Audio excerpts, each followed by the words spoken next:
So I think what the EU can do is to make sure that what they're doing is not so value-driven from Brussels, right? It's not the collective groupthink of the Brussels elite, that we all agree that we should help refugees, that we should, take care of our people, we should create jobs and growth, we should, all the things that supposedly we all believe in because we come from one kind of class of thinking. I think what we need to go beyond is to talk to people who aren't quite there with us, right? So one way to, what we've been doing, which has kind of got us to this problem of populism and people voting against the EU, is that we've stayed on this kind of insulated bubble and this kind of cloud of, we think this way, so therefore we think that everyone else does. And coming from the US, I very much was there, right? So I was the one reading the New York Times who said that Trump could never win, and then it happened, and then I thought, what happened to my country?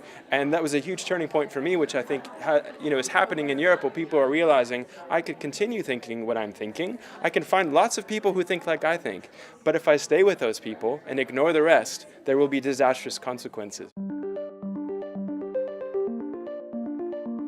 We know what we want to say about the EU. That's easy to find, right? We can rattle it off. We all here in Brussels have our talking points ready because we believe in the project, right?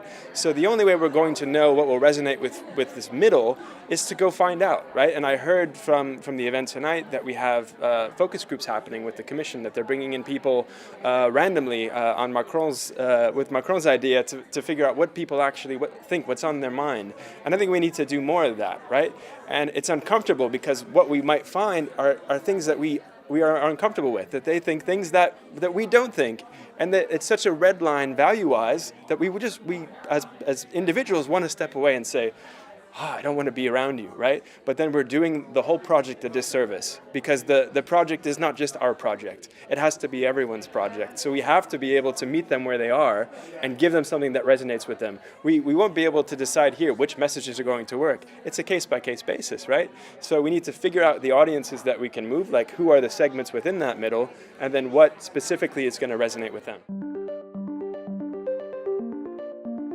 What I see from an institutional point of view is that there's this kind of top 10% of people across the institutions who are really on the leading edge of communications. These are the early adopters, the innovators, the people who say that everything that we used to do, let's not just keep doing it because that's how we always do it, right? Because that's not really going to cut it. So that top 10% is setting the bar, but what they're, with things that put a more human face on things, because they give a platform for individuals who want to have a point of view and an opinion, and who want to also appear vulnerable. So they may say something that people don't agree with, or they may say something about the EU which isn't perfectly the company line of the EU, right? It isn't exactly the Ode to Joy from Beethoven, right? So it's something a little bit more editorialized, and people respect that. People want to hear realness. They want to hear authenticity, and it's a tough thing to do in a bureaucracy, in a government of any kind, even at a multinational company. It always seems that there's more risk than reward in being a human being, right? So I think the tools are there, and the people who are setting the bar high, that 10% across the institutions, I just hope that they can get their tentacles spread a little bit wider and get another 20% under them, and then the other 50, so that the institutions cease to be these kind of late adopting people and rise up to be the innovators that we need them to be to keep the EU alive. Until the point that the EU is ready to say that we don't have everything right, that we need to try harder, then they will continue to have those people who are like, really? Do we really believe you? And I think the entrance of Macron onto the scene is a really good thing there. So if I could vote in French elections, that's probably where I would have voted, so I couldn't.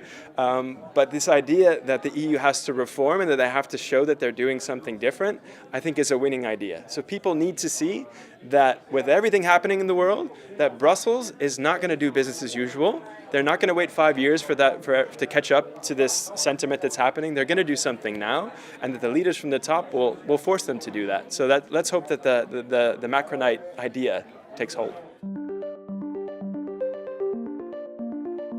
So what I like about the EACD is that they bring together people with different points of view from different professions. We're all working here in Brussels in this case, but we have completely different outlooks on things, right? So we've got institutional people, NGO people, people from the agency world, and the best thing about a debate at the EACD is that not everyone agrees on everything, but we debate in good spirits, and that we know that as communicators, we share the same values and the same respect for our trade.